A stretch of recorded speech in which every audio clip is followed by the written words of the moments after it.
Baik. Bismillahirrahmanirrahim. Assalamualaikum warahmatullahi wabarakatuh. Waalaikumsalam warahmatullahi wabarakatuh. Alhamdulillah.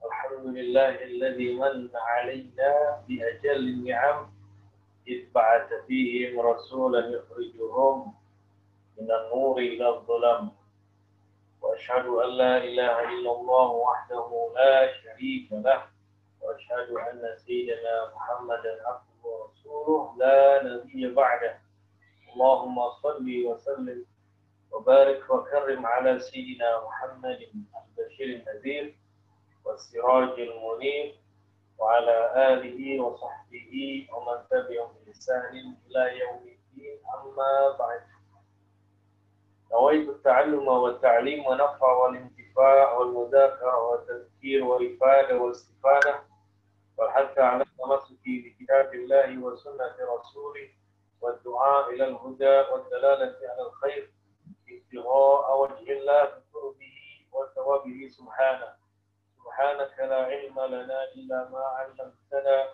إنك أنت العليم الحكيم رب اشرح لي صدري ويسر لي أمري واحلل عقدة من لساني يفقه قولي وشدد لساني واهد قلبي بحق سيدنا محمد صلى الله عليه وسلم. Rekan-rekan Majelis Mobility via Zoom manapun Anda berada, rahimakumullah. Puji syukur senantiasa kita panjatkan kehadirat Allah Subhanahu wa taala yang telah melimpahkan kenikmatan kepada kita semua. Wabil khusus nikmatul iman wal Islam wa kafa bihi ma min ni'mah. Sehat afiah, diberikan rezeki, diberikan kesehatan, diberikan keluangan waktu. Dan alhamdulillah dengan bersyukur kepada Allah, salah satunya adalah kita mengisi waktu kita dengan menuntut ilmu, dengan menambah wawasan keilmuan. Mudah-mudahan majelis kita pada malam hari ini dilimpahkan barokah dan hidayah dari Allah Subhanahu wa taala. Amin. Amin ya rabbal alamin. Amin. Rekan Majelis Mobility, kita lanjutkan kajian kitab yang pertama, An-Nujumus Zahirah Lis-Salik fi Thariqil Akhirah, sampai kepada halaman yang ke 10. Yang ke-11. Yang 11 ya. Oh yang 10 ya. 11. Bismillahirrahmanirrahim. Berkata pengarang kitab ini, Al-Habib Al-Da'i ilallah Al-Arif Billah Al-Muhaqqiq Al-Sayyid Al-Sharif Zain Ibrahim bin Sumaid Hafizahullah. Semoga Allah melimpahkan dan memberikan keselamatan dan ridhanya kepada beliau. Amin ya rabbal alamin. Sampai kepada adab lubsis siyabi. Adabu lubsis siyabi. Yustahabbu an yusamma Allah Ta'ala wa yabda'a bil yamini min al-yadi war-rijli wa yaqula alhamdulillahi alladhi kasani hadha at-tawba wa razaqanihi min ghairi hawlin minni wa la quwwah. وإذا كان الثوب جديدا يقول أيضا الحمد لله الذي كساني ما أواري به عورتي وأتجمل به في حياتي اللهم إني أسألك خيره وخير ما صنع له وأعوذ بك من شره وشر ما صنع له وإذا خلع ثوبه بدأ باليسر إلا هو في الحديث أن ذلك ستر ما بين عين الجن وعورات بني آدم. Baik, rekan sekalian, malam hari ini kita melanjutkan bab yang baru, yaitu mengenai adab menggunakan pakaian. Pekan yang lalu kita sudah membahas mengenai adab memasuki kamar mandi, baik di situ untuk mandi atau buang hajat besar dan buang hajat kecil. Maka pada pelajaran kita malam hari ini yang terbaru adabnya yaitu adab lubs thiyabi, adab menggunakan pakaian. Berkata pengarang kitab ini, yustahabbu, maka disunahkan. Ya, disunahkan. Ayusammi Allah Ta'ala, sebelum kita menggunakan pakaian, pakai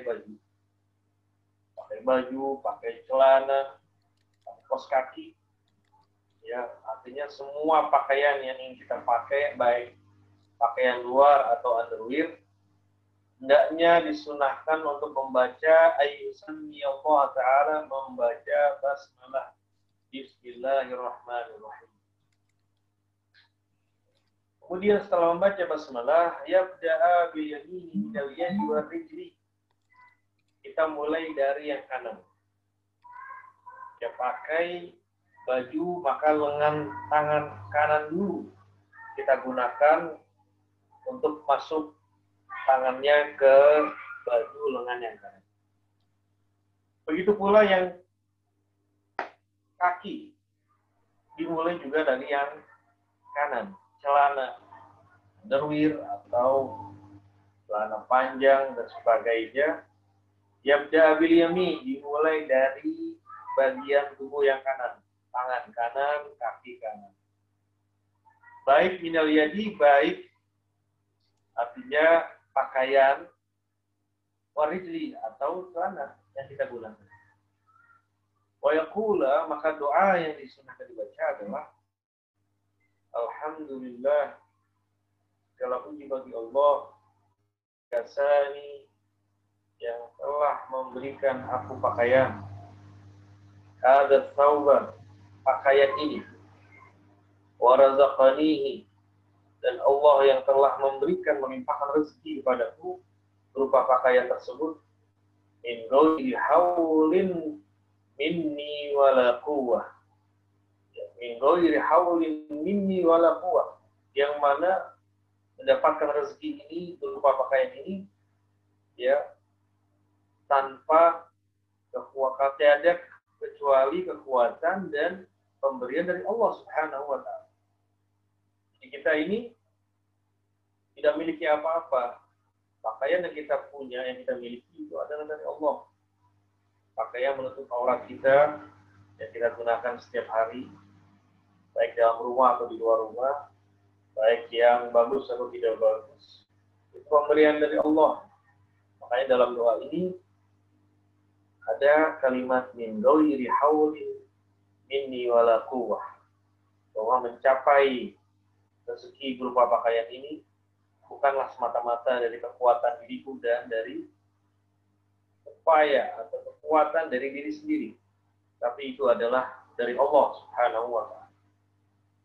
Jadi diulang, baca doanya, alhamdulillahilladzi kasani hadza tsauba wa razaqanihi min ghairi haulin minni wala quwwah.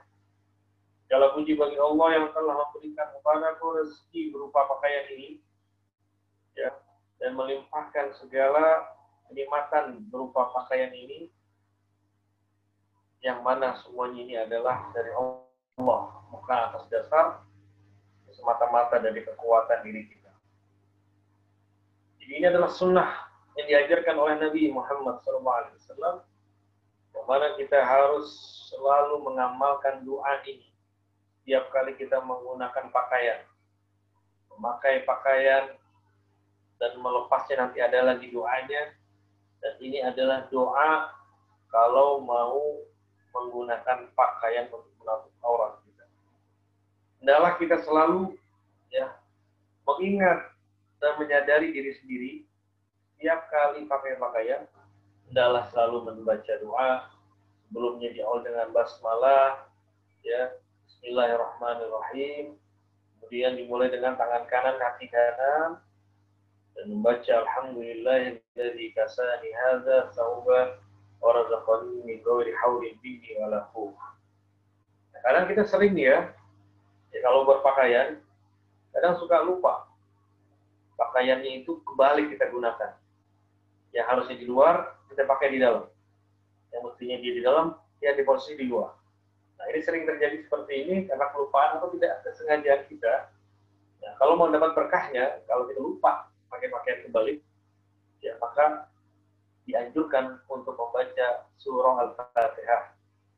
Jadi kalau kita ini pakai baju ini, omdok buru kerja pagi-pagi, ya ternyata pakai pakaian balik. Nah, setelah ketahuan kebalik, sering ingetin tuh kebalik tuh Pak. Ya, balik. Sambil kita benerin, baca suratul Fatihah.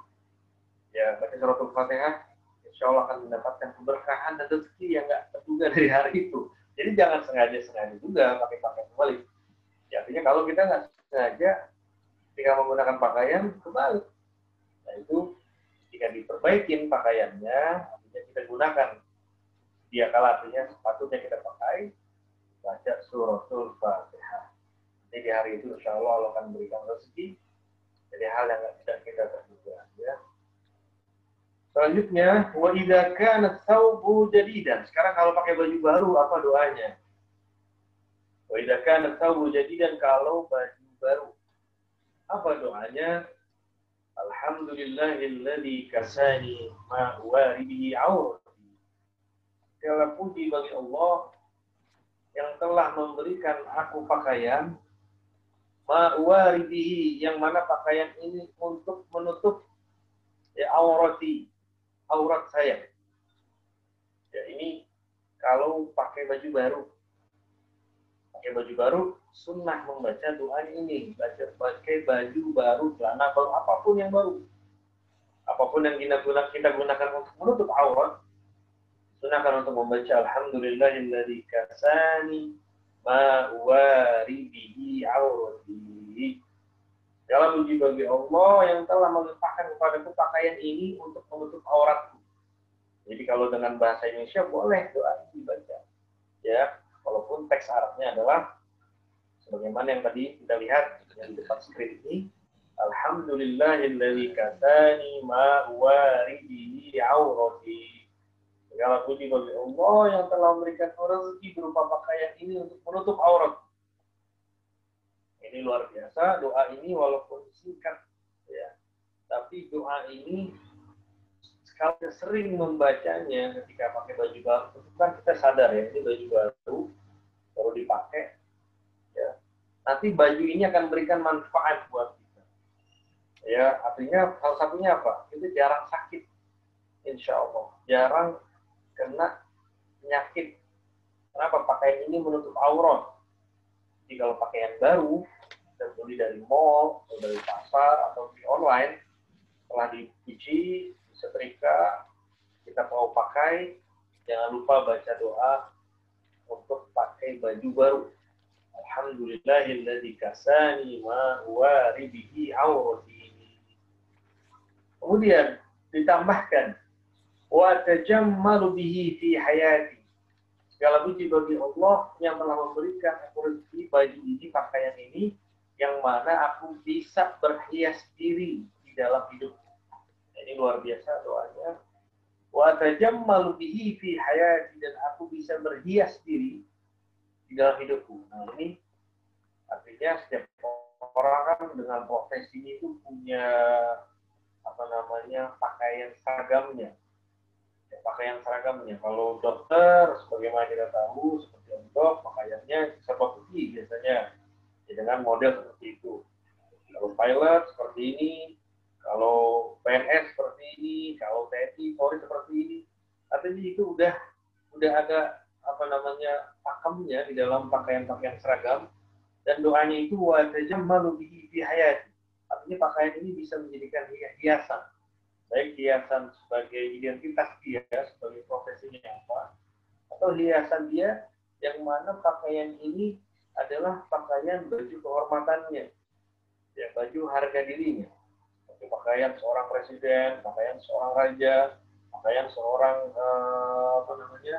yang mereka jadikan sebagai sesepuh ya di keluarganya, di sukunya gitu ya, dalam kebudayaan tempat tinggalnya. Itu pakaian-pakaian itu ada identitas dari masing-masing daerah.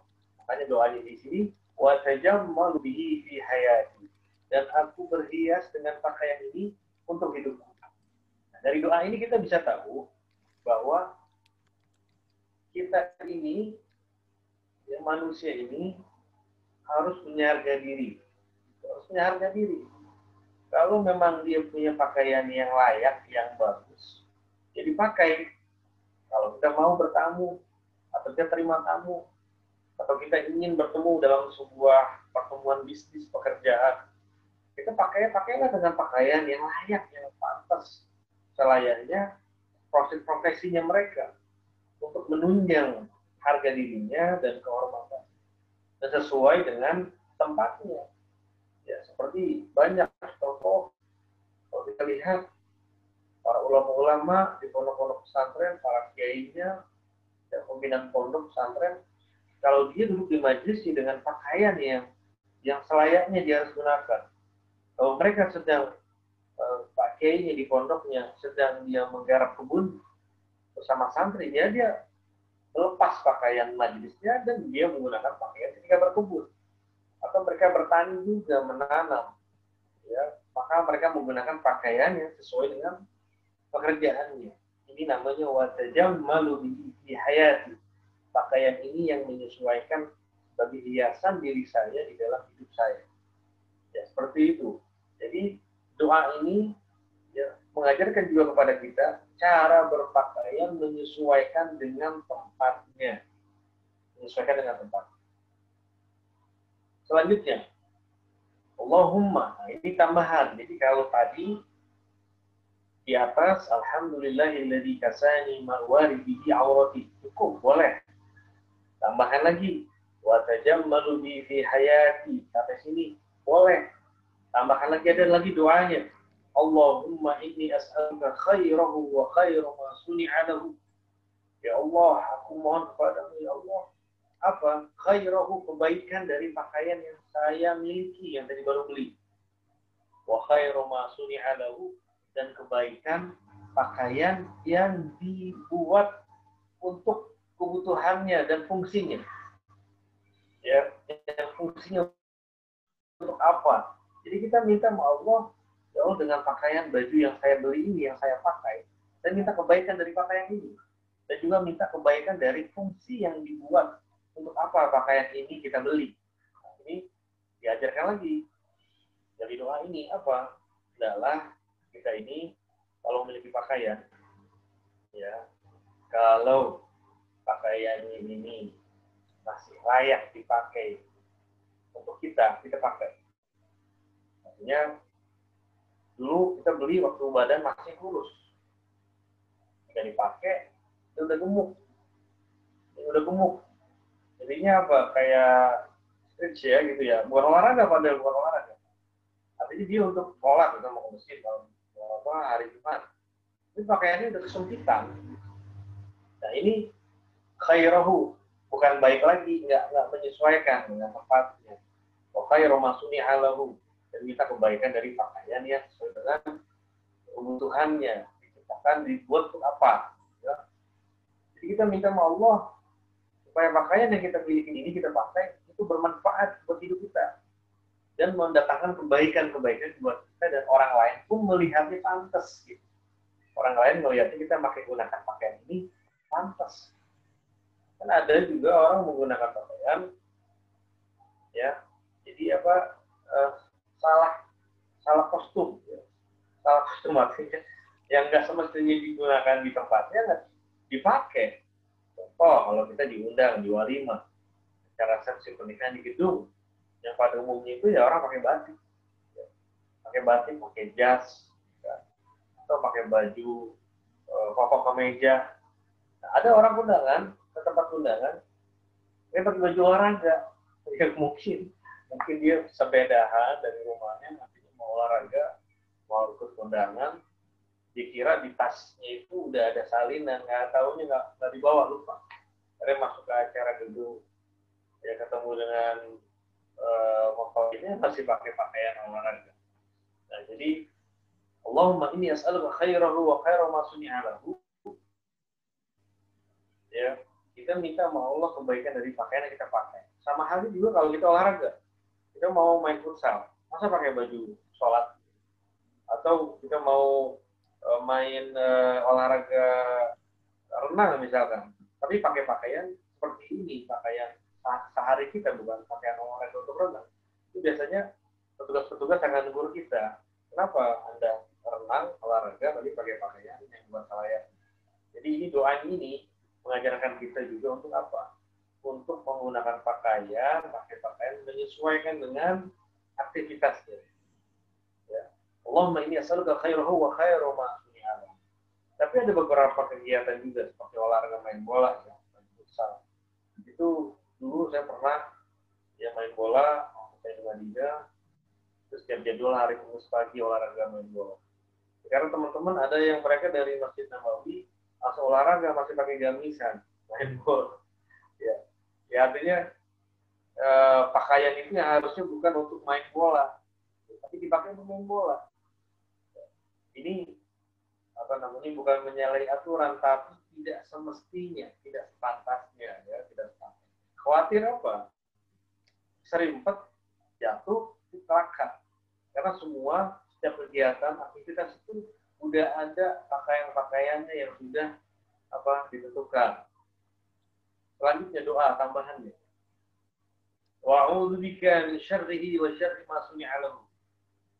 Dan aku berlindung kepadamu ya Allah dari keburukan ya dan bahaya madarat pakaian yang saya pakai dan dari fungsi diciptakan atau dibuat pakaian itu. Ya. Kita minta perlindungan dari Allah. Kayak tadi contoh. Main bola pakai sarung. Ya, main bola pakai sarung. Banyak di pondok pesantren main bola pakai sarung. Gitu. Mereka tidak dilarang, ya, tapi khawatir. Ya, khawatir apa? Serimpet, jatuh, celaka. Ya. Maka disunnahkan dalam doa ini dibaca, ya Allah, aku berlindung kepadamu dari keburukan, dari kemadaratan pakaian yang saya pakai, dan dari apa? Fungsi pakaian ini dibuat. Jadi kita minta sama Allah kebaikan pakaian ini, dan juga berlindung kepada Allah dari keburukan pakaian ini yang kita pakai. Itu doa untuk orang yang ingin menggunakan pakaian baru. Sekarang selanjutnya, berkata pengarang kitab ini, wa idza khala'a thawbahu. Tadi sebelumnya adalah doa pakai pakaian. Baik pakaian sehari-hari atau pakai baju baru. Kalau sekarang, wa idza khala'a thawbahu. Kalau mau melepas pakaiannya, bagaimana sunnahnya, adabnya? Bada abil yasa, mulai dari lepas dari lengan yang kiri. Begitu pula celana, lepas dari kaki yang kiri. Wa yaqulu, kemudian doanya apa? Bismillah alladzi la ilaha illa huwa. Dengan menyebut nama Allah, Allah yang tiada Tuhan selainnya. Jadi kalau kita melepas pakaian, doanya pendek. Bismillahirrahmanirrahim. La ilaha illa huwa. Ini doa kalau kita melepas pakaian. Jadi sambil melepas pakaian, sambil berdoa. Bismillahirrahmanirrahim. La ilaha illa huwa. Banyak kejadian, ya, orang-orang ketika pakai pakaian, dia kegatelan. Gatal badannya, garuk-garuk. Kenapa? Mungkin saja lemarinya itu ada putuhnya. Ya, mungkin saja di lemarinya itu ada binatang-binatang kecil, serangga-serangga. Atau lagi dijemur di luar, langsung dipakai. Dan ngecek lagi, ternyata di situ ada ulet bulu. Ya, bayangkan, orang pakai baju, di dalam ada ulet bulu. Gatal badannya pada bentol-bentol. Makanya doanya tadi di atas, Allahumma inni as'aluka khairahu wa khairu ma suni'a lahu wa a'udzubika min syarrihi wa syarri ma suni'a lahu. Itu doanya. Nah, ini doa kalau mau lepas pakaian, pendek doanya. Bismillahirrahmanirrahim. La ilaha illa huwa. Subhanallah, ya. Melepas pakaian aja doanya dengan menyebut nama Allah yang tiada Tuhan selain Allah. Bismillahirrahmanirrahim. La ilaha illa huwa. Jadi di sini kita bisa mengambil pelajaran, di sini ada nilai-nilai tasawufnya. Ya, bagaimana nilai tasawufnya? Bahwa orang memakai pakaian aja, dia harus sadar bahwa rezeki pakaian ini dari Allah. Ketika melepasnya pun baca bismillah dan kita nyadar bahwa pakai pakaian dan melepasnya ini adalah apa? Gak lepas dari bantalan Allah. Melepas pakaian ini kita ingat bahwa ini juga adalah pemberian dari Allah. Jadi kalau orang berbangga-bangga dengan pakaiannya, dia lupa membaca doa pakai pakaian, dia lupa membaca melepas pakaian, ya berarti dia apa? Dia melalaikan dirinya untuk mengingat bahwa Allah Subhanahu wa taala lah yang telah memberikan rezeki dan segala-galanya bagi mereka. Di doa ini yang melepas pakaian bismillahirrahmanirrahim la ilaha illa huwa. Jadi ini mengajarkan sebuah tauhidan. Bayangkan doa melepas pakaian saja itu mengajarkan ketauhidan yang sangat tinggi. Bismillahirrahmanirrahim la ilaha illa huwa. Gak ada selain Tuhan, selain Allah Subhanahu wa ta'ala. Jadi kita melepas pakaian nih. Bismillahirrahmanirrahim la ilaha illa huwa.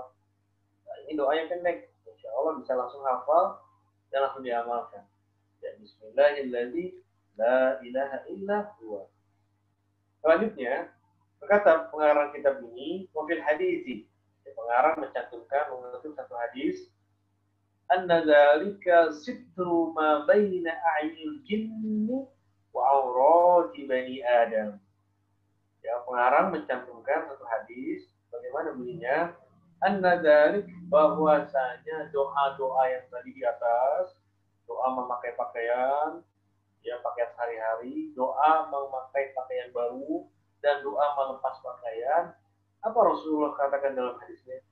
Bahwa sungguhnya doa-doa yang tadi sitru ma baina a'yunil jin, sebagai apa? Sebagai penutup, pelindung dari apa?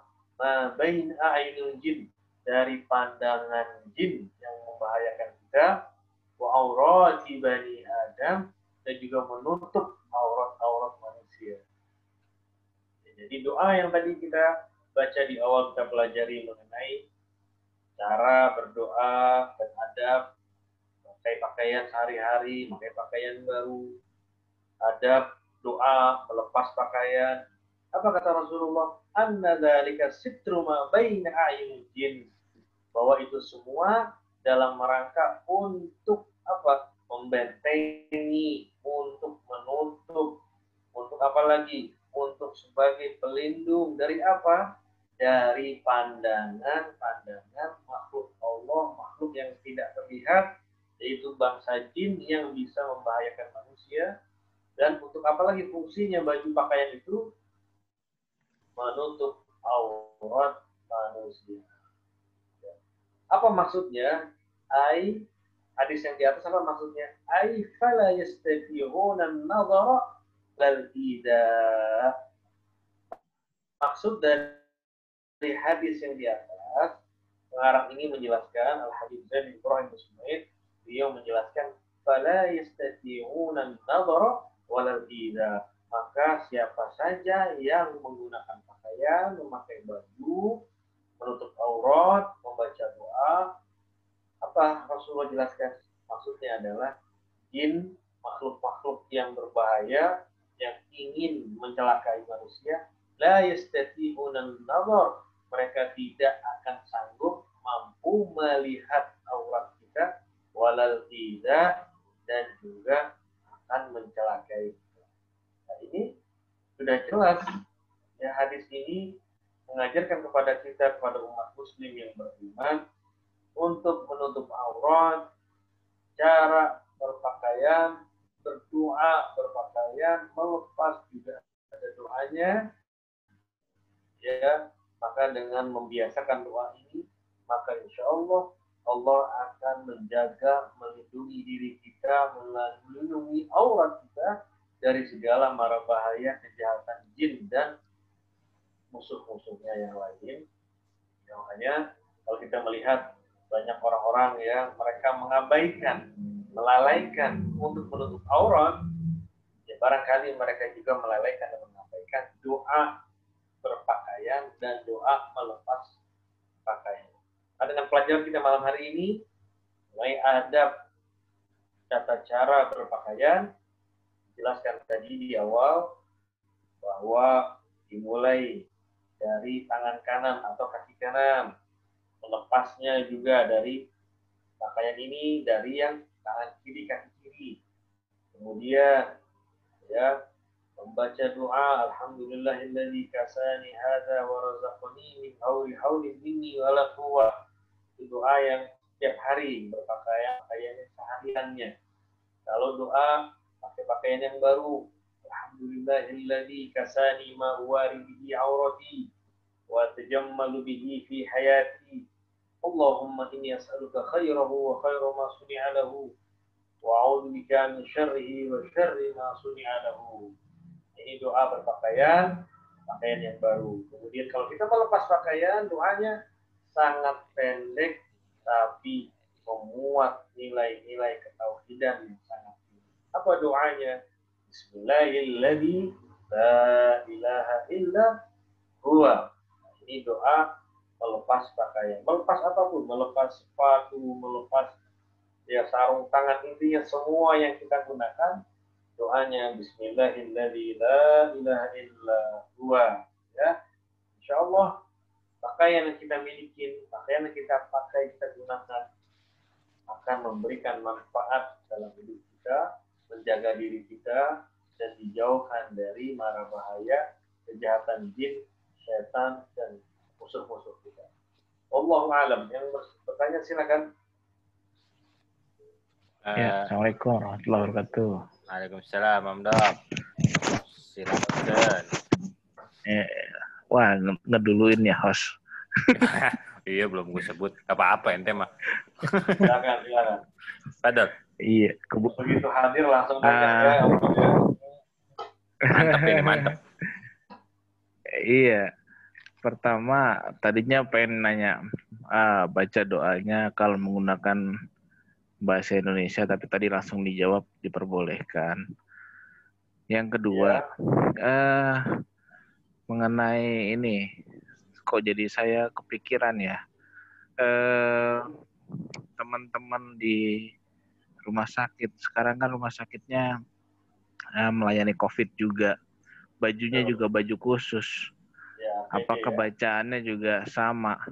Nah, tadi juga saya mau nanya mengenai sarung tangan, masker, segala macam. Apakah doanya sama? Ternyata udah dijawab juga sarung tangan tadi. Iya.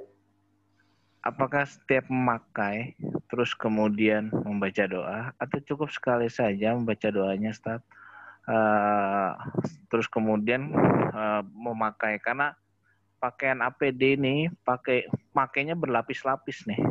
Sarung tangannya juga berlapis-lapis, terus kemudian pakai masker berlapis-lapis, terus pakai Google lagi kacamatanya juga.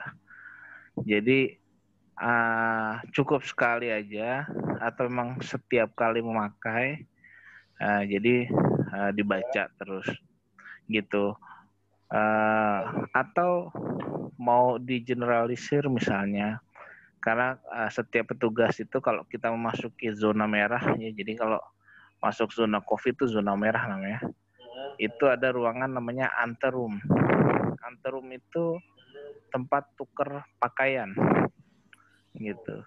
Boleh nggak itu ditempelkan, kemudian supaya masing-masing itu bisa membaca doa itu. Terus pada saat melepas juga ada ruangan khusus, jadi antara ruang masuk dengan ruang keluar itu kan terpisah, Ustaz.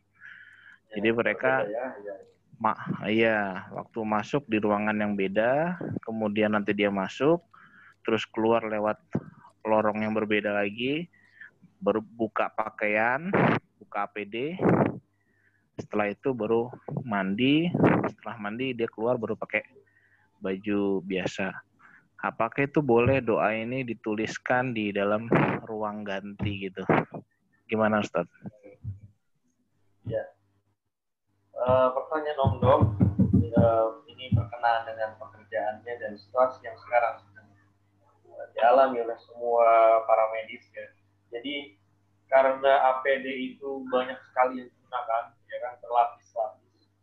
Ya tentunya akan kesulitan bagi user pakaian ini kalau untuk berdoa setiap kali menggunakan satu lapis dia berdoa, lapis kedua doa, ketiga doa. Kalau menyulitkan untuk setiap lapis membaca doa berpakaian ini, maka cukup di awal mereka membaca dan kita membaca doa ini di awal untuk apa? Untuk menggunakan semua lapis pakaian yang kita pakai. Ya, jadi boleh satu kali doa untuk menggunakan beberapa lapis APD yang digunakan oleh petugas medis. Nah, bagaimana kalau seandainya ditempelkan doa ini di dalam ruang aperum tadi, ruang pakai dan ruang ganti, ya, itu lebih baik, ya, sangat baik kalau doa ini ditempelkan sebagai anjuran, mengingatkan pada mereka yang bertugas untuk jangan lupa menggunakan membaca doa menggunakan pakaian APD-nya. Ya, ditempelkan doa yang tadi, alhamdulillah alladzi kasani hadza wa razaqani min ghairi haulin minni wala quwwah. Nanti bisa juga di bawahnya pakai terjemah di bawahnya. Jadi mereka yang ingin menggunakan pakaian dinasnya, kalau mereka kesulitan membaca teks Arab, maka cukup mereka membaca terjemah dari doa memakai pakaian. Dan juga nanti di bawahnya ditulisin lagi, ditempelkan, di bawahnya ditulis doa melepas pakaian. Alhamdulillah, bismillahirrahmanirrahim, la ilaha illa huwa. Ditempelkan, ya, di atasnya ditulis doa berpakaian, yang di bawah melepas pakaian. Jadi itu ide yang bagus untuk yang mudah-mudahan bisa diterapkan di tempat kerjanya, ya, dengan membaca doa berpakaian dan melepas juga. Mudah-mudahan Allah jaga, ya, kalau berikan perlindungan, Allah berikan keselamatan dari semua penyakit, ya, yang bisa membahayakan diri kita. Wallahu a'lam. Maaf, sedikit tambahan itu, misalnya ruang gantinya gabung sama toilet nih. Misalnya ini ruang gabung sama kamar kecil nih, yang memang kita bisa ada tempat buang air. Ya, nah, saat kita taruh doa itu, apakah cukup dengan Latinnya dan artinya atau dengan tulisan Arab? Karena kan ini tulisan tauhid di sini juga kan, kalau misalkan kita tempel di situ yang memang ruang gantinya itu berbarengan dengan kamar kecil gitu, Sat. Afdolnya gimana, Sat? Ya, jadi misalkan kalau ruang ganti itu tidak ada pilihan, artinya memang adalah kamar mandi, ya, kita ada tahu, ya, maka hendaknya ditempelkan di luar saja, jangan di dalam. Ya, hendaknya ditempel di luar, ya, jangan di dalam kamar mandi. Ya, ini kan artinya himbauan-himbauan, ya. Himbauan-himbauan itu bagus. Seperti kalau kita melihat di beberapa kota-kota penghubung, ya, kayak di Bekasi, itu ada tuh di pinggir-pinggir jalan Asmaul Husna, Al-Muhyi, Al-Mu'min, Al-Rahman, atau kita kalau mau ke puncaknya itu ada lafaz-lafaz Asmaul Husna.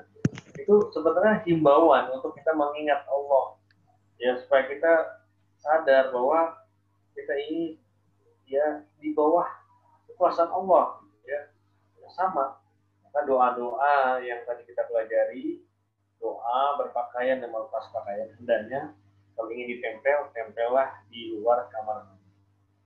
Ya, nanti kan bisa didesain, ya, dengan apa namanya, ya, desain yang bagus lah, tata letak tulisannya, warnanya, kemudian ada kadang juga ada seperti ornamen-ornamennya. Intinya orang menarik melihat, ya, menarik dari desain itu sehingga dia tertarik untuk membaca.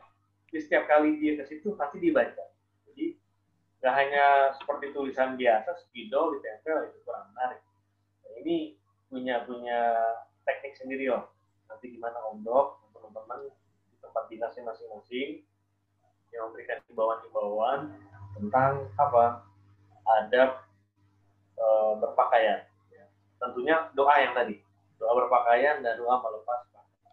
Wallahu a'lam. Berarti kalau misalnya itu khusus kamar ganti yang bukan gabung sama kamar kecil atau tempat buang air, itu nggak apa-apa saatnya kita tulis Arabnya juga, ya, itu masih Masih nggak Kalau apa-apa gitu? di luar, kalau di luar kamar mandi nggak apa-apa. Bahasa Arab. Enggak, kalau misalnya itu Ya, kamar kalau kayak kita di mall gitu, di mall itu kan ruang ganti nih. Artinya baik. tanpa ada kamar kecil Ruang ya. fitting ya. Ya, ruang Ruang fitting atau fitting ya. ruang ganti gitu loh, yang bukan kamar mandi. Boleh, boleh. Kalau artinya ruangan itu memang tidak ada bercampur dengan orang buang hajat, nggak apa-apa. Jadi dengan teks Arabnya saja atau dengan ada terjemahnya atau teks Latinnya, bisa begitu. Ya tiga itu, teks Arab, teks Latin, sama terjemah dari bacaan doa. Nah, terus ini Ya, ada tambahan pertanyaan nih dari Om Amri sama Om Cipta. Nih kayaknya bisa di jumper nih, bisa sekaligus nih, karena nyambung nih, Sat. Ya. Yang pertama ini, pertanyaan pertama, apabila kita pakai pakaian baik itu sendal, sepatu atau baju atau celana, itu cukupkah dengan baca Bismillah aja? Terus yang kedua, jenis atau tipe pakaian yang lebih afdol yang kita gunakan. Artinya batas kesopanannya itu seperti apa, Sat? Misalnya untuk laki-laki sama perempuan. Dan yang ketiga, batas auratnya laki-laki itu di mana untuk layaknya kita pakaian umum nih, artinya untuk pakaian kita keluar itu batas auratnya sampai mana yang lebih afdol atau lebih sopan gitu.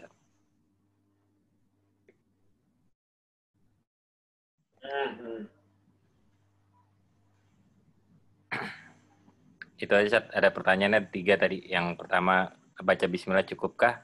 Terus yang kedua, pakaian yang lebih utama atau yang lebih afdol, atau ada pakaian khusus untuk muslim atau muslimat?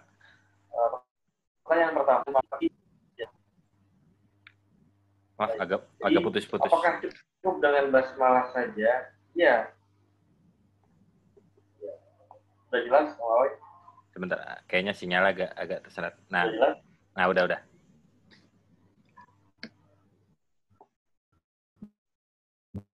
Agak putus-putus, Sat, masih. Mungkin tunggu sebentar, kayak ini sinyalnya up. Baik.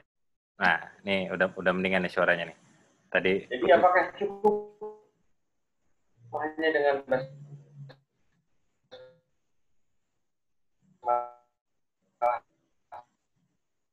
masih putus-putus nih? Apa aneh yang terima putus-putus atau ada yang lain? Iya, putus-putus. Oh, Ustaz. Afwan, Ustaz. Sinyal Ustaz agak sedikit tersendat. Dengan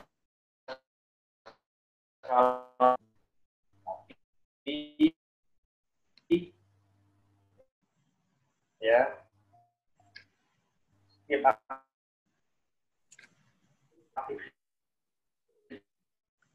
Di aneh putus-putus nih. Ya, maaf Ustaz. Sinyalnya kayaknya terganggu nih, Ustaz. Putus-putus.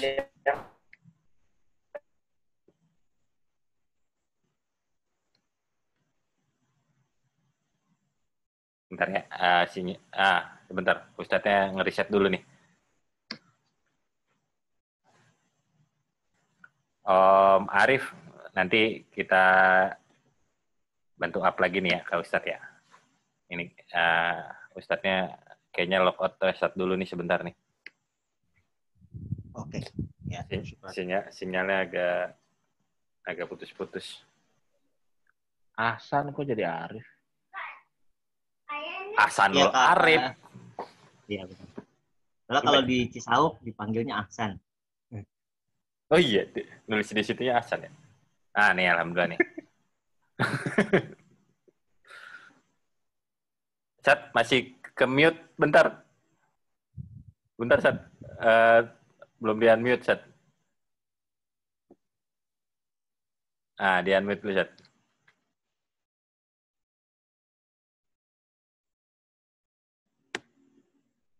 Belum di unmute, Sat.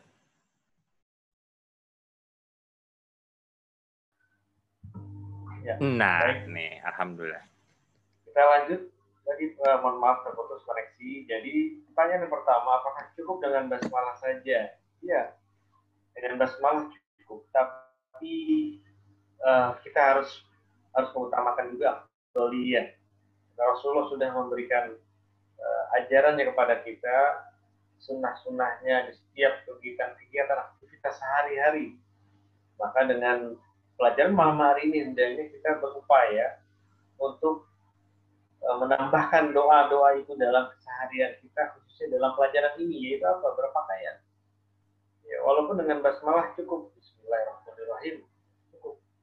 Tapi kalau kita tambahkan dengan cara doa yang Rasul ajarkan tadi berpakaian, tentu ada nilai-nilai tersendiri dari apa mengamalkan doa ini. Yang kedua, bagaimana dengan pakaian yang kita pakai? Aurat laki-laki itu ya dimulai dari mana? Dari mabain surah wa rubbah. Jadi aurat laki-laki, sesama laki-laki ada, laki-laki pada bukan muhrimnya ada. Jadi ada beberapa syarat-syarat tentang berpakaian menutup aurat. Kalau laki-laki bersama laki-laki yang dia adalah bagian dari keluarganya atau orang dipercaya, ya. Kalau tutup dari surah, dari pusar sampai bekul itu auratnya. Artinya tidak apa-apa kalau dia bersama saudaranya atau orang lain yang dia kenal, amanah. Ya, kalau dia melihat sesuatu yang tidak layak di dalam tubuh kita, artinya dia amanah, dia tidak akan mengumbarnya kepada orang lain. Ya, dan pada laki-laki wanita lain gimana? Bukan istri, keluarga dengan anak. Ya, berarti harus menutup dengan pakaian yang layak. Nah, kalau pakai pakaian buntung bagaimana? Pakaian buntung supaya adem katanya. Nah, ini kembali kepada tadi apa? Mengenai kelayakan kita, pantesan. Kalau kita olahraga pakai kaos buntung, ya memang untuk dipergunakan khususnya untuk itu.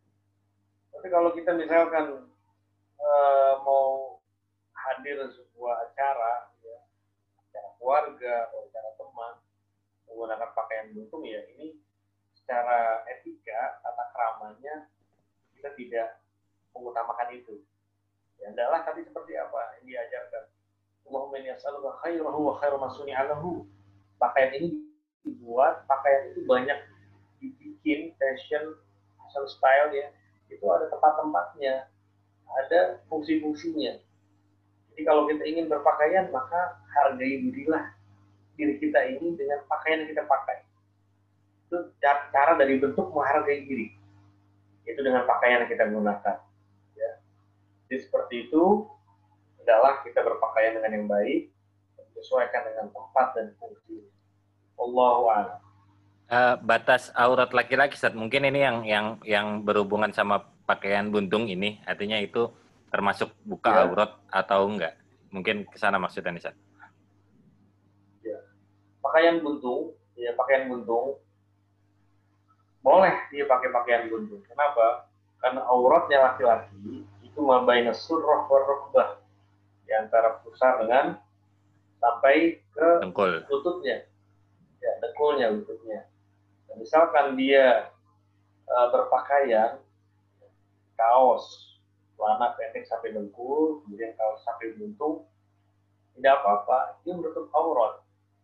Tapi ya tadi, kalau kita menghadiri suatu tempat, ingin bertemu seorang, dari cara menghargai diri adalah dengan berpakaian.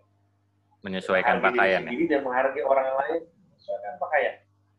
Ya, apalagi kalau misalkan laki-laki, bulu ketiaknya itu ya agak dicukur-cukur, maka dia pakai pakaian itu.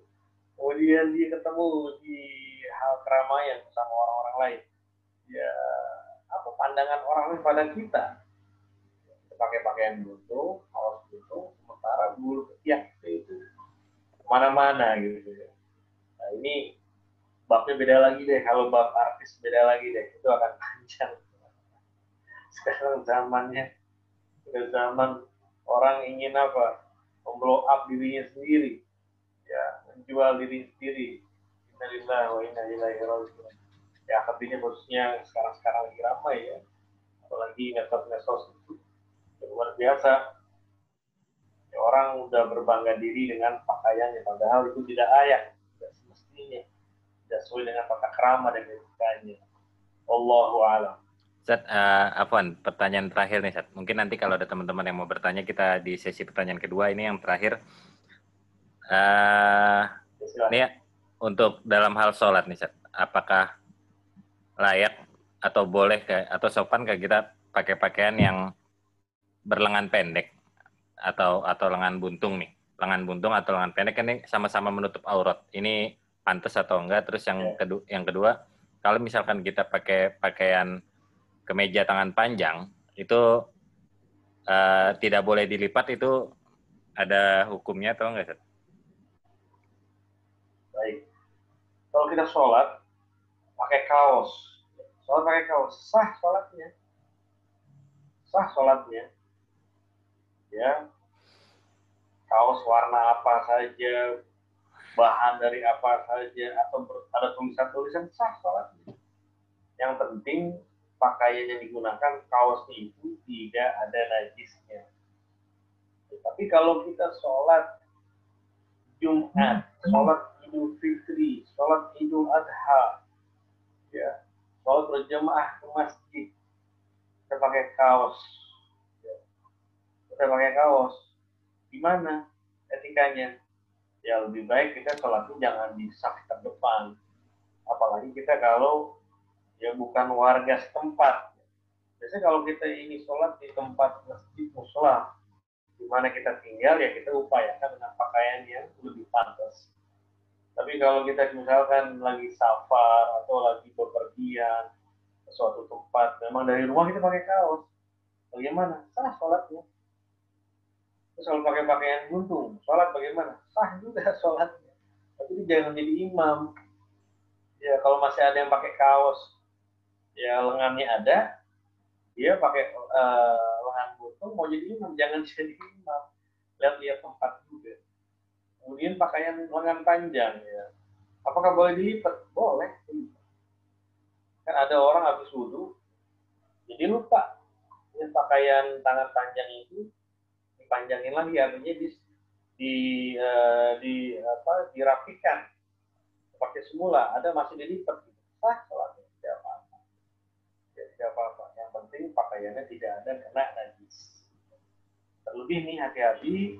Kalau kita ini laki-laki ya, biasanya di urinary itu yang berdiri, ya, tempat pipis yang diri. Itu kita harus perhatiin. Kira-kira itu ketika kita buang air seni, kemudian dia jatuh ke tempat urinary itu, kira-kira nyiprat nggak ke celana kita? Makanya kan sering kita lihat kalau yang tempat pipis berdiri itu dikasih kayak mika di situ. Akrilik. Supaya apa? Supaya tidak kecil, tidak tampias di celana. Nah itu kita perhatikan tuh, mohon diperhatikan kalau kita pipis di tempat urinary yang berdiri. Jangan sampai air seni itu nyiprat di celana kita sholat, ya sah sholatnya. Ya kita yakin itu nyiprat, makanya sebelum kita pipis, pencet dulu yang tempat keluar airnya. Kalau dia tidak berbalik ada kecipratan, berarti pipis kita tuh tidak nyiprat, ya nggak kena celana atau baju pakaian kita. Wallahu a'lam. Nah, berarti ini kan Om Ahsan, beliau pernah dengar nih, Seth, kalau misalnya tadi pakai pakaian lengan panjang itu tidak boleh dilipat atau melewati ujung lengan sampai ke jari. Mungkin ini kalau melewati lengan sampai lewatin jari itu lebih ke rukun sujud kali, Seth, ya. Misalkan saat sholat sujud itu kan berarti ada yang terhalang nih dari telapak tangan yang menjadi rukun sujud gitu, Seth. Betul. Kalau pakaian kita terlalu panjang, artinya lengan ini terlalu panjang, kemudian menutupi telapak tangan, ya betul. Maka ya tangan kita ini ketutupan apa? Ke tempat sujud. Kan atau sujud itu ada 7, ada sab'ah. Tempat anggota tubuh kita yang kena sujud itu ada 7. Ya. Di antaranya 2 telapak tangan. telapak tangan. Nah, beda halnya, semisal nih, ini kalau di musim dingin. Jadi musim dingin itu orang pada pakai sarung tangan. Bagaimana? Nah, ini bagian dari di luar dari kondisi yang normal, itu diperbolehkan. Kalau di musim dingin dia misalkan di bawah 10 derajat, itu sangat dingin. Jadi telapak tangan itu sensitif dengan suhu udara ya. Maka dia menggunakan sarung tangan itu boleh. Ya, sarung tangan itu boleh. Nah, adalah makanya berpakaian itu kita perhatikan juga lengan tangan. Lengan tangan kita perhatikan. Juga rambut ya. Jadi kalau Om Awa ini sholat, upayakan kalau nggak pakai peci, ikat atau pakai bando. Kenapa? Dikhawatirkan nanti kalau sujud, ada rambut kita yang nutupin jidat kita. Nah, ini harus terbuka. Dan sama juga pakai kopiah. Kalau sholat, jangan begini. Tapi kita angkat kopiahnya. Sehingga saat sujud, benar kena nih tempat bagian dari anggota tubuh yang sujud, jidat kita. Nggak boleh sampai menutupin kopiah itu menutupin jidat. Salah. Ini nggak sah sholatnya. Jadi dia ketika sujud, maka yang kena tempat sujud adalah kopiahnya, bukan jidatnya. Sama halnya dengan rambut. Kalau rambut panjang, ya diupayakan ditahan rambut panjangnya dengan bando atau diikat atau pakai topi boleh. Ya supaya apa? Supaya jidat ini tidak tertutup saat sujud. Sama halnya lagi apa? Ini korban pakai sholat. Ketika sujud, korban ini jatuh persis di atas jidat, tutupin. Nah itu tidak sah sholatnya. Kenapa? Karena ada bagian pakaian yang mengikutin. Jadi ini korbannya dia ngikutin. Dia sujud ngikut, berdiri ikut. Jadi nggak boleh ada sesuatu yang yataharraku biharokatihi, sesuatu benda yang ngikutin gerakan sholatnya. Jadi nggak boleh sampai mengikutin jidat. Berarti sama dengan apa? tangan panjang tadi, Sat. Ya, baik. Lengan panjang. Ya. Diupayakan lengan panjang itu biasanya orang berpakaian nggak melebihi lengan panjang, tidak melebihi. Ya. Khusus perempuan dibuka wajib dua telapak tangannya, dua telapak tangan untuk perempuan. Ya, ketika dia sholat, ya makanya dia mukenanya itu nutupin semua. Karena nutupin semua. Nah, untuk laki-laki, maka kedua telapak tangan juga terbuka. Khusus di luar kondisi yang seperti tadi, di musim dingin, dia nggak tahan dinginnya telapak tangan, itu pakai sarung tangan boleh. Ya, demikian. Wallahu a'lam. Jadi kesimpulannya untuk maksud yang lengan panjang tadi sampai melebihi jari itu yang dikhawatirkan saat sujud itu menghalangi kedua telapak tangan, karena kalau terhalang itu berarti betul, rukun sujudnya berkurang, artinya itu kesahan sholatnya juga jadi berkurang, karena sujud itu masuk dari rukun sholat dan sujud itu punya rukun lagi, jadi jangan sampai ada yang terhalang. Mungkin gitu Om Ahsan ya. Om Ahsan, nanti kalau misalkan masih ada yang kurang jelas, kita bisa lanjut. Sementara izin kita ganti pembahasan dulu. Kita mau lanjut ke pembahasan keduanya. Bentar, Saat Aneh siapin dulu.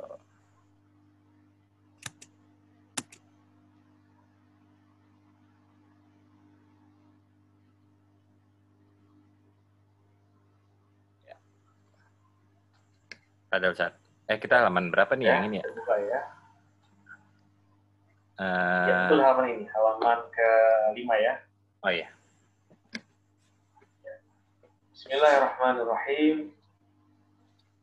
Kita lanjutkan kajian buku yang kedua, yaitu buku yang berjudul An-Nabiyyu Ka'annaka Tarahu. Nabi Muhammad SAW seakan-akan Anda melihat langsung di hadapan Anda.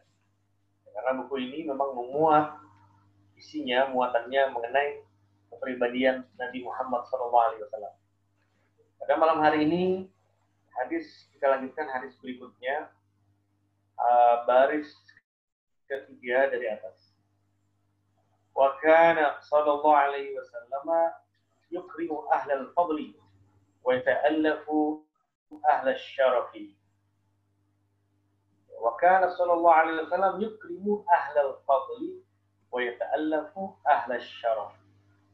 Baik, hadis ini ya memberikan pelajaran mengenai bagaimana kita menjadikan Nabi suri tauladan sebagai idola, contoh uswah hasanah kita.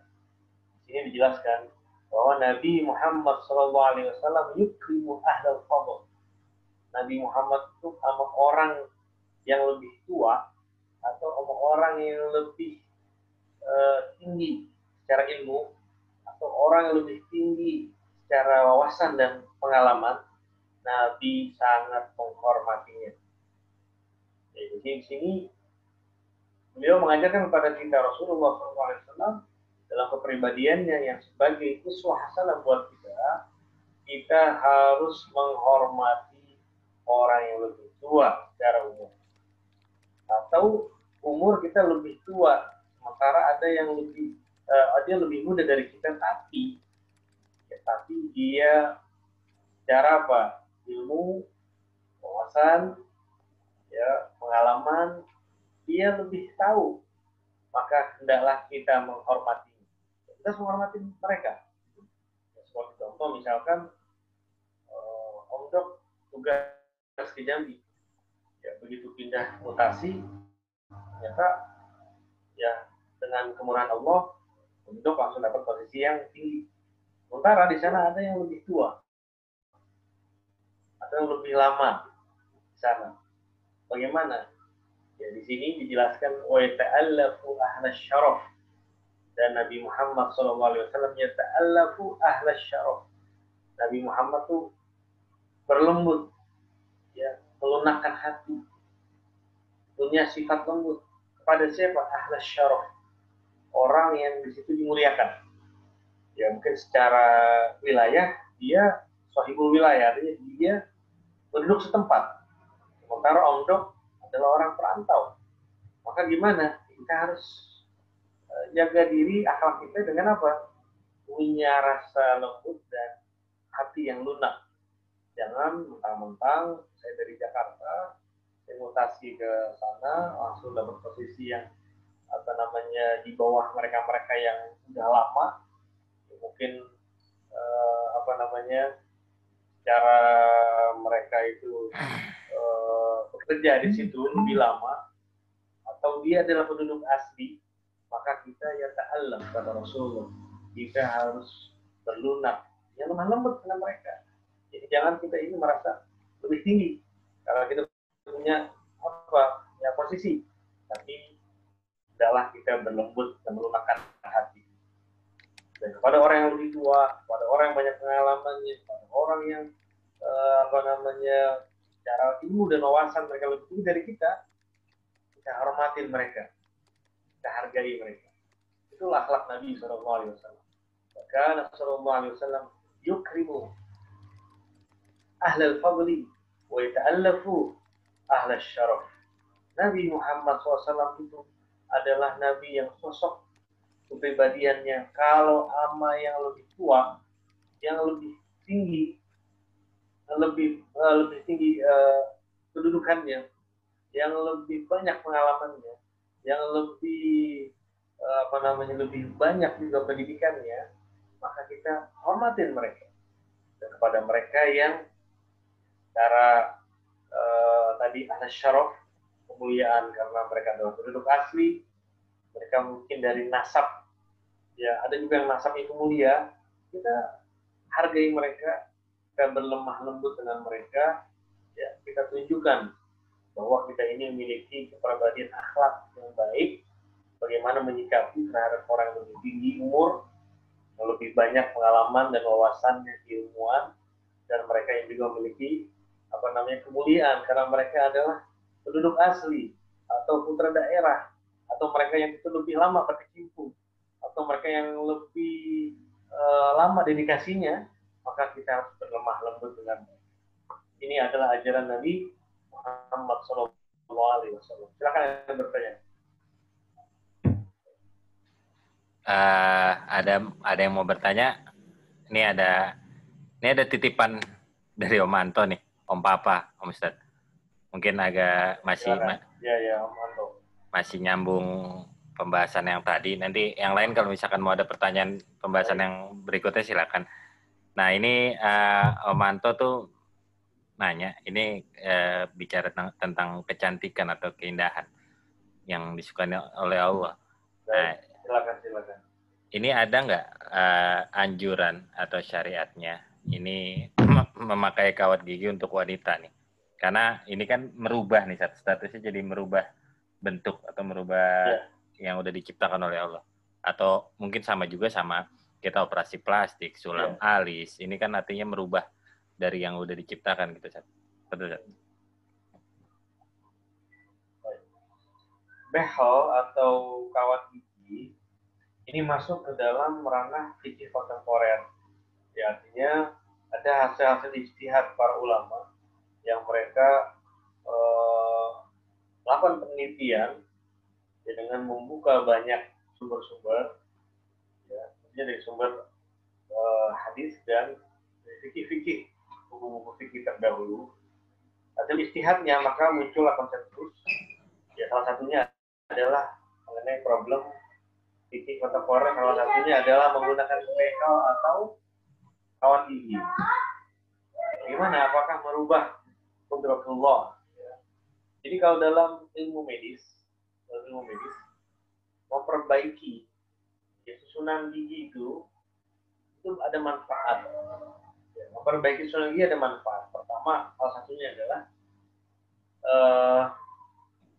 wajahnya itu dia akan mungkin lebih simetris ya, karena giginya itu udah diperbaiki susunan.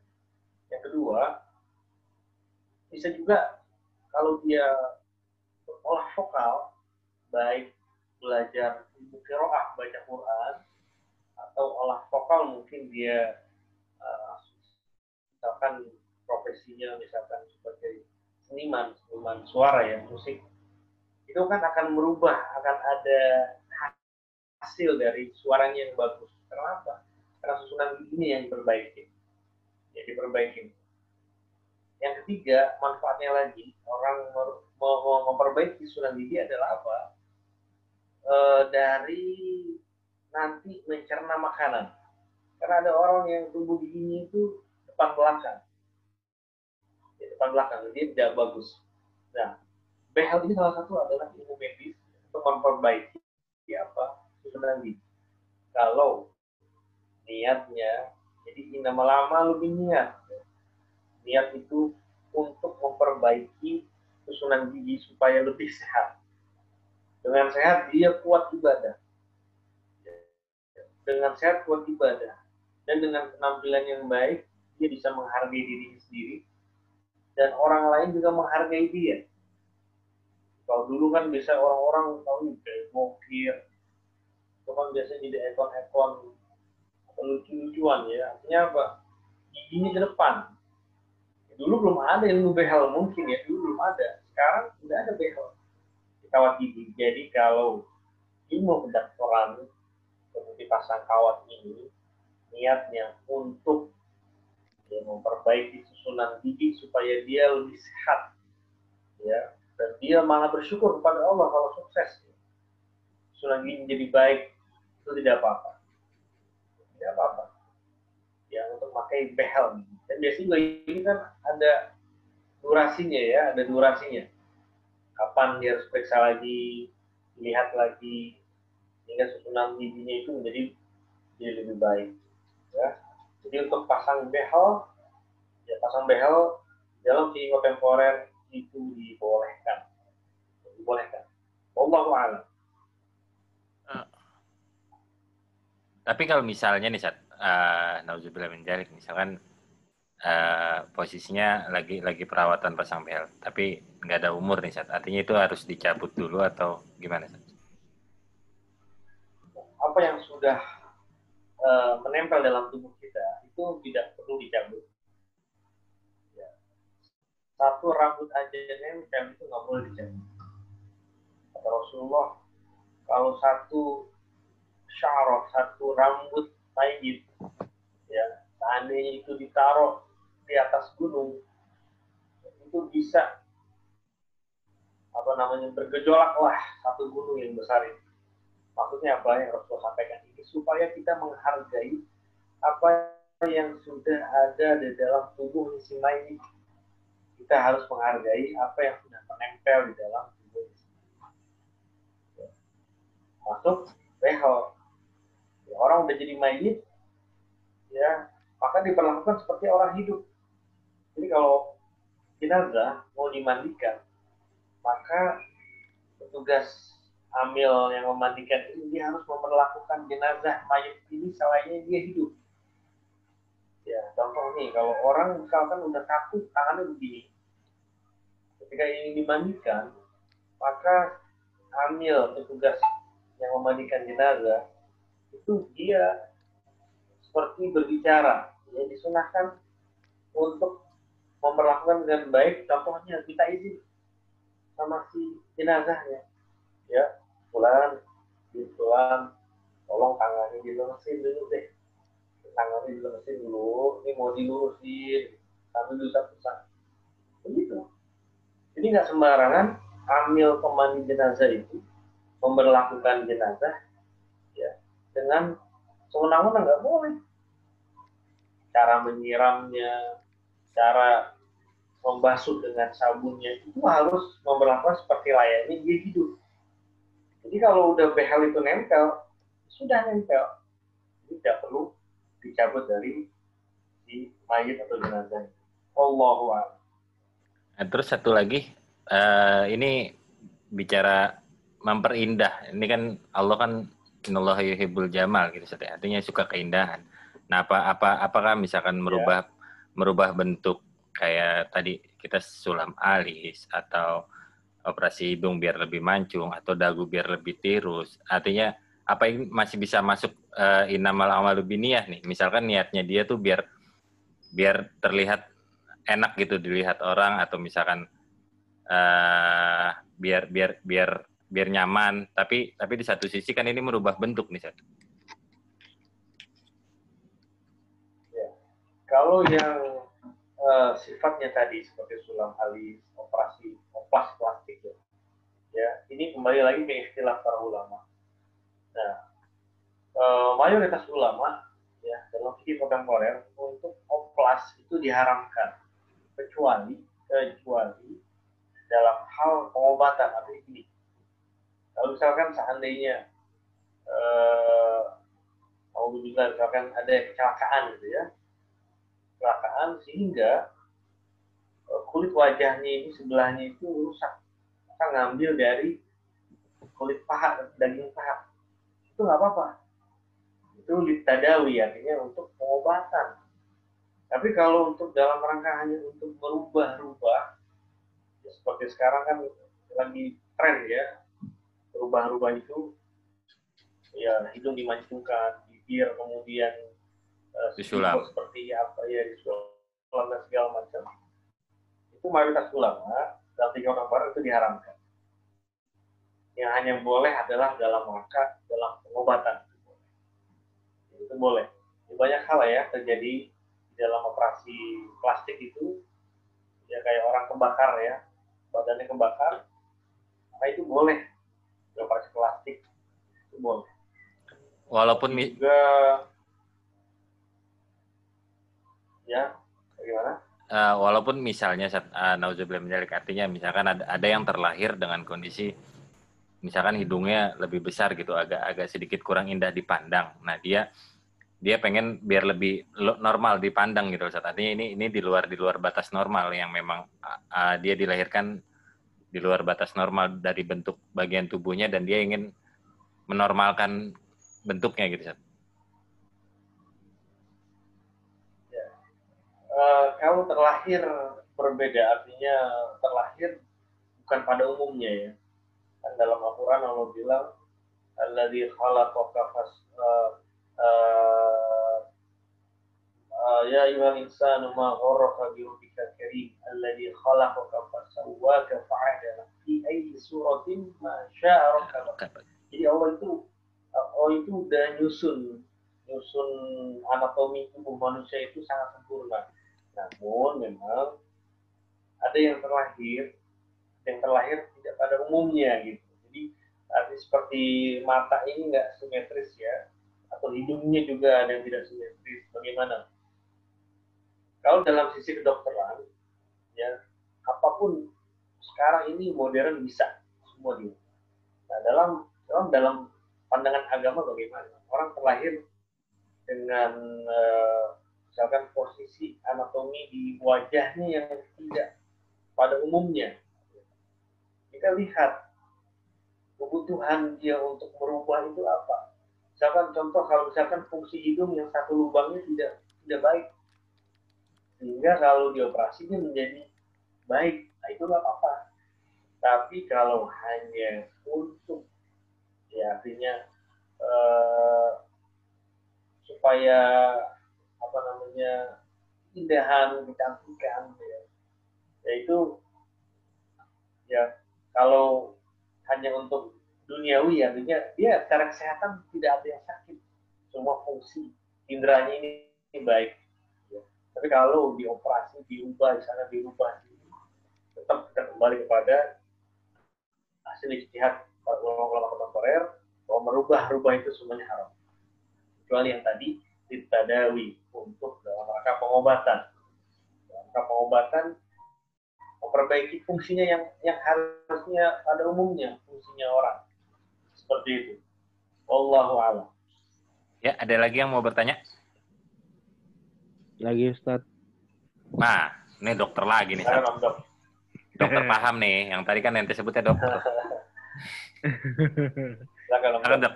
Ya, masih yang terkait tadi. Jadi masih mikir lagi. Karena petugas yang masuk itu semua APD-nya itu dijadikan satu set. Satu set itu semuanya jadi diplastikin satu-satu gitu kan. Apakah pada saat dia pakai baru berdoa, atau dia boleh berdoa dulu terus kemudian dibuka plastiknya baru dipakai, kayak gitu? Gimana, Ustaz? Baik. Jadi untuk pelapis keamanan bagi seorang medis dalam situasi seperti sekarang, kalau ada masyakoh, artinya kesulitan bagi si user karena berlapis-lapis ini, kalau dia mengulang baca doa itu ada masyakoh. Maka lebih baik bacanya satu kali di awal, sementara pakaian yang dipakai pertama ada lagi, yang kedua ada lagi, yang ketiga ada lagi. Jadi dibaca satu kali untuk digunakan beberapa pakaian. Ya, tapi itu ada istilahnya dalam fikih itu ada masyakoh, ya ada kesulitan. Ya, nanti akan terjadi beban berat bagi seseorang. Ya, seperti contoh dalam safar itu ada sholat dimajukan, namanya takdim. Ada sholat dimundurkan, namanya takhir. Bahkan kalau lebih dari 81, itu boleh diringkas 4 jadi 2 sholat. Nah, itu salah satunya apa? Bisa diperbolehkan bahwa sholat itu bisa dimajuin, dimundurin, dan bisa diringkas. Itu namanya rukhsah, sebuah keringanan dari Allah. Dan apa? Ilahnya apa? Alasannya apa? Karena masyakoh, karena adanya beban kesulitan. Jadi kalau kita nggak sholat di awal, nggak dimajuin nih, asar nggak dimajuin, mungkin kita nggak dapat air gitu ya. Atau khawatir kita nih pakaiannya jadi najis karena kita nggak bawa salinan. Itu namanya masyaqqah. Ada hal yang timbul kesulitan dalam perjalanan. Sama ketika para petugas medis menggunakan pakaian yang berlapis sampai diplastik-plastikin, dan doanya bagaimana? Doa dibaca di awal untuk digunakan doa ini menggunakan pakaian berlapis-lapis. Sama ketika melepasnya bagaimana? Melepasnya baca di awal. Bismillahirrahmanirrahim, la ilaha illa huwa. Baru melepas yang satu, yang kedua, yang ketiga, tidak apa. Tapi seandainya memang kalau user ini dia sanggup untuk berulang-ulang baca doanya, tidak apa-apa. Itu lebih afdol. Karena baca doa melepas pakaian lebih singkat. Bismillahirrahmanirrahim, la ilaha illa huwa.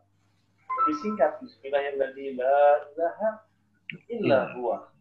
Ini sangat memiliki muatan tauhidan yang sangat tinggi ya. Bismillahirrahmanirrahim, la ilaha illa huwa. Mudah-mudahan bisa diamalkan nih Om Dok dengan rekan-rekan tim medisnya di sana, insya Allah ya. Berarti artinya misalnya nih itu doa ditempel di pintu masuk. Ini kan kita masih pegang plastik packaging si aparelnya ini nih, APD-nya ini. Ya, jadi sebelum kita ganti, kita mau masuk kan kita lihat di pintu, terus kita baca itu, lalu kita masuk, udah di dalam kita nggak perlu baca lagi, langsung pakai semuanya itu. Jadi itu masih lebih bagus, ya? Ya, jadi kalau ketika mau masuk ke ruangan kita udah baca, tidak apa-apa. Jadi karena ruangannya terpisah, kemudian antri, kita udah emang mau, kita berazam mau membuka pakaian, melepas pakaian ini. Sehingga kita bacanya di depan pintu ruangan tempat kesalin. Bismillahirrahmanirrahim, la ilaha illa huwa. Baru masuk ke dalam, kita buka pakaian kita. Tidak apa-apa. Boleh dibacanya sebelum masuk ruangannya atau ketika sedang melakukan kegiatan melepas pakaiannya atau bersalin pakaiannya, itu baca Bismillahirrahmanirrahim, la ilaha illa huwa. Termasuk ini ya, pengantin tuh diupayakan jangan melupakan doa ini, doa pakai pakaian yang tadi, pakaian baru, dan melepasnya juga sama kan. Kalau pengantin itu biasanya satu event dia bisa 3 kali ganti seragam pengantinnya ya. Jadi ketika melepasnya baca doa Bismillahirrahmanirrahim, la ilaha illa huwa. Jadi alhamdulillah yang di majelis ini semua udah pengantin lama semua. Iya. Om Buce belum itu? Iya. Ada yang belum? Ya, kalau belum, nanti diamalin doa ini. Kalau nanti udah dipajang di di ruangan pengantin, singgasana pengantin. Kalau salin jangan lupa membucek doanya tadi. Bismillahirrahmanirrahim, la ilaha illa huwa. Wallahu a'lam. Gimana Om Dok? Cukup jelas? Iya. Alhamdulillah, insya Allah jelas. Tinggal diaplikasikan aja nih. Tinggal di print, semua templokin udah. Iya. Soalnya beberapa nakes itu, teman-teman itu justru banyak pemaparan COVID-nya itu melalui baju pada saat dia melepas di ruangan pelepasan. Nah itu yang mudah-mudahan itu manfaat nanti dengan doa ini mereka bisa lebih aware lagi. Mudah-mudahan jadi syariat itu biar jadi lebih dilindungi sama Allah. Syariatnya di situ ya, Sat? Iya. Pokoknya Om Dok tugas di sana membawa rahmah. Ya. Amin. Membawa Amin. Turunnya kasih sayang Allah, rahmah Allah, perlindungan Allah. Mudah-mudahan bisa diamalkan pelajaran kita malam hari ini, insya Allah. Amin. Insya Allah. Om Anto, udah cukup jelas belum tadi jawabannya? Jelas sama Pak. Jelas ya, belum Cipta? Om Cip? Siap. Jelas cukup. Cukup. Min. Alhamdulillah. Baik, kalau udah nggak ada yang mau bertanya, mungkin kita langsung ke doa penutup, Ustaz. Baik, rekan-rekan Majelis Mobil TV via Zoom, dimanapun Anda berada, rahimakumullah. Alhamdulillah, 2 buku telah kita pelajari malam hari ini. Dari buku An-Nuzahirah, kemudian dari buku An-Nabi Kana Katarahu. Mudah-mudahan ilmu yang kita pelajari bermanfaat di dunia wal akhirah. Amin. Kemudian Fatihah kita niatkan semoga guru-guru kita, orang tua kita yang telah berpulang rahmatullah, Allah angkat derajat kebaikannya. Amin. Allah luaskan alam barzahnya. Amin. Allah terangi alam barzahnya. Dan kita semua mudah-mudahan keluarga, anak-anak, istri, orang tua kita dijaga oleh Allah Subhanahu wa taala iman Islamnya. Amin. Anak kita menjadi anak-anak yang saleh, salehah. Amin. Rezeki kita digunakan Allah, diberkahi rezeki, berikan kemudahan dalam mencari rezeki, dijauhkan dari fitnah, bala, dan musibah, dan segala penyakit yang menular. Dan kita semua insya Allah wafat dalam keadaan husnul khatimah. Amin. Tilka niyah wa ala kulli niyatin salihah wa ila hadratin nabi al-fatihah. A'udzu billahi A'udzu billahi minasyaitonir rajim. Bismillahirrahmanirrahim. Alhamdulillahi rabbil alamin arrahmanir rahim maliki yaumiddin. Iyyaka na'budu wa iyyaka nasta'in. Ihdinas siratal mustaqim. Siratal ladzina an'amta 'alaihim ghairil maghdubi 'alaihim waladdallin. Amin. Astaghfirullahaladzim. Astaghfirullahaladzim. Astaghfirullahaladzim. Bismillahirrahmanirrahim. Alhamdulillahirabbil alamin. Amin. Amin. حمدا يوافي نعمه ويكافئ مزيدا يا ربنا وإلهنا لك الحمد والشكر كما ينبغي لجلال وجهك الكريم والعظيم سلطانك. آمين. اللهم صل على سيدنا محمد الفاتح لما أغلق آمين. لما سبق ناصر الحق بالحق الهادي إلى صراطك المستقيم. آمين. وعلى آله وصحبه حق قدره ومقداره العظيم. آمين. اللهم اغفر لنا ولوالدينا وارحمهم كما ربونا صغارا. آمين. ربنا هب لنا من ازواجنا وذرياتنا قرة اعين آمين. واجعلنا للمتقين اماما. آمين. اللهم انفعنا بما علمتنا آمين. وانفعنا آمين. وزدنا علما نافعا. آمين. اللهم ارزقنا فهم النبيين آمين. والمرسلين. آمين. الهم الملائكة المقربين. اللهم اغننا بالعلم. آمين. اكرمنا بالتقوى وجملنا بالعافية. آمين. ربنا ظلمنا انفسنا وان لم تغفر لنا وترحمنا لنكونن من الخاسرين. آمين. ربنا آتنا في الدنيا حسنة وفي آمين. الآخرة حسنة وقنا عذاب النار. آمين. صلى الله على سيدنا محمد اللهم صل وسلم وبارك عليه. وسلم. والحمد لله رب العالمين. Terima kasih rekan-rekan semua. Mudah-mudahan kita bisa selalu istiqomah. Amin. Ya. Terima kasih juga kepada Om Awai, bos kita. Mudah-mudahan Allah berikan kesehatan, keberkahan. Amin. Semuanya. Amin. Amin. Amin. Terima kasih. Mohon maaf segala kekurangan. Assalamualaikum warahmatullahi wabarakatuh.